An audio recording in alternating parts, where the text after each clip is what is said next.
Do you know your net worth? I'll give you 5 seconds. Well, actually never mind. Most people don't, and that's a problem. You are doing your finances wrong. Don't worry, because in this video, I'll introduce a step-by-step guidance for you, plus a free template to help you manage your money like a real pro. If you have already been tracking your expenses, that's great, but that's like half the battle won. Tracking your net worth is actually the other half that most people don't do, even if it's actually the thing that matters the most. So hear me out. Keeping track of your expenses doesn't give you the full picture. Yes, you'll get to know your spending habits, but it doesn't really reflect how much you are left with. Like how we never ask how much Elon Musk spends in a month. We ask what's his net worth. Let that sink in. Now, here's the thing. A high income doesn't necessarily mean a high net worth. What really matters is the wealth accumulated as assets. You see, our net worth is made up of two main components, assets and liabilities. An asset is anything you own that holds or even grows in monetary value over time. Your cash and savings are definitely assets. The house you bought, say 10 years ago, that can now be sold at say 700,000 ringgit, that is also an asset. Now, apply the same rules to stocks, fixed deposits, gold, retirement savings. They are all assets. Like my wife is also my asset. See what I did there? Technically, your car is also an asset, but it's one that keeps depreciating in value lah. More about this later. Now, on the other hand, liabilities are whatever we owe, be it to the bank or to the people. This includes all the loans that you take up, such as a hire purchase loan or mortgage. Well, unless you cash buy your car and house lah. Very rich are you? Or if you're taking that 12-month installment plan for a brand new iPhone, you know that buy now pay later plan with 0% interesting? That's also a liability. Oh, do you take a PTPTN loan to study your uni? As long as you haven't cleared your payment, the remaining balance is also your liability. So, whatever you own minus whatever you owe, that makes up your net worth.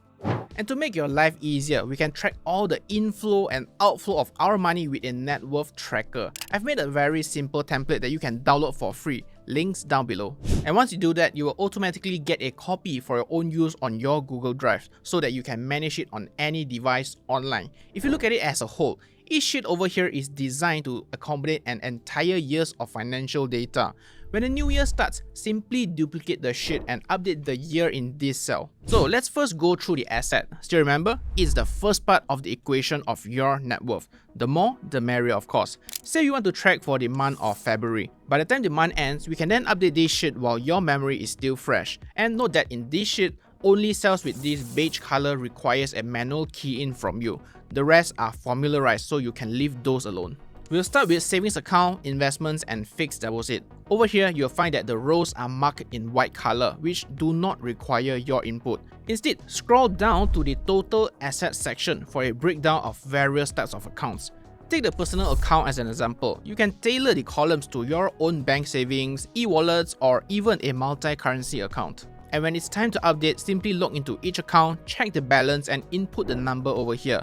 The totals will reflect in your asset section of the table. You can also track multiple currencies beside Ringgit Malaysia in this tracker. To do that, just change the currency sign to the right of your account name. Then scroll down to the exchange rate section to update the current rate. You can Google the rate of the day and copy the number in. I know it's not perfect and all sorts of fees are not taken into account, but rest assured it's good enough to see how a strong or weak currency can affect our assets. And do know that your currency sign must match the name of your currency in the exchange rate section. If you put say US dollar under the exchange rate, you must also put US dollar amount here in order for the formula to work properly. Of course, the easiest way is to have every asset shown in Malaysian ringgit, which is why our sponsor of the day, Moomoo, deserves a special shout out. With Moomoo, there's no need to Google the rates every time you check the app. Moomoo can show your entire portfolio asset in ringgit equivalent worth, and you will know whether you have made gains or loss at one single glance. And to make it even better, you can even download your monthly statement from their app, be it for your tracking or for tax filing purposes. Really handy. And since their platform supports fractional shares for US stocks and ETFs, you can also set automatic recurring investments via their regular savings plan (RSP), which helps you to invest a fixed dollar amount of money at every set interval. perfect to start practicing dollar cost averaging (DCA), a tried and trusted strategy in the world of investing. Starting at a minimum of just $5, you have all the freedom to choose any frequency at which you like to invest, be it daily, weekly, or monthly. You can also adjust, pause, or delete your RSP at any time you wish, so your investments can literally be set once and done. No need to keep placing your trades every now and then. The fee structure for this is super cheap as well, only less than $1 if you buy less than one share. Anything more than that and they will charge an additional 0.03% commission fee, so it's still super cheap as compared to whatever that is being offered by other stockbrokers.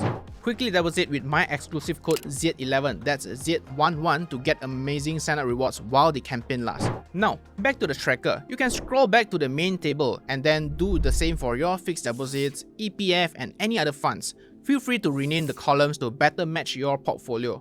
For housing property, if you want to be more accurate, try not to put the purchase price of your house because its market value fluctuates over time. Instead, visit websites like Property Guru or go ask around to find out the current market value of similar properties in your area. Since the housing market is relatively stable, you can use the same value each month and only update it annually. As for your vehicle, you can check the price if you were to sell your car on say Carsome, Carlist, or just any other second-hand vehicles trading platform. And since it's a depreciating asset, the price next year is only going to be lower, so I suggest updating the asset value once a year as well. Now, I know it's always a controversial topic whether a car is an asset or a liability. If you think a car is a liability, since the payment you get from selling the car will be used to repay the bank plus for the purchase of the next car anyway, feel free to not record it as an asset and save yourself some trouble from looking at the market price of your vehicle. Now, at the bottom of this section, you'll find the total value of your assets for that single month. This number is also displayed in the cells to the left for a clearer overview of your current assets. You can see the breakdown of your assets in percentages or view the graph on the right for a more intuitive understanding. The example over here is a typical asset ownership driven by a housing loan, which has the largest portion of both assets and liabilities. And makes sense lah, houses are usually one of the biggest, if not the biggest purchase one would ever make. And to monitor how your assets fluctuate throughout the year, simply observe the changes in this total monthly value. And likewise, trends in your total liabilities, expenses, net worth, and even savings rates can also be viewed in this section as well.